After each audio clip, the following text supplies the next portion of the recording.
রে ফকিন্নির পোলা, তোর বাপের দেখা কি তোর গলা শুকায় গেছে? না ভাই, গলা শুকায় নাই আমার। এই মান্দার পোলা, খুব তো কইছিলি তোর ভাই অনেক বড় চাকরি করব।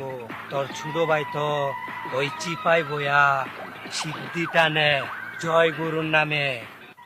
এই মান্দার পোলা, এখন আমরা টাকা দিবি কেমনে?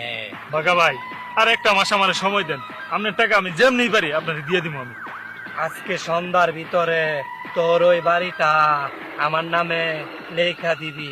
বাঘা ভাই, ভাই শেষ সম্বল আমার এই থাকার জায়গাটুকু ভাই নিয়েন না ভাই, একটা মাস সময় দেন ভাই, আপনার আমি টাকাগুলো সব পরিশোধ করে দিন ভাই, একটা মাস।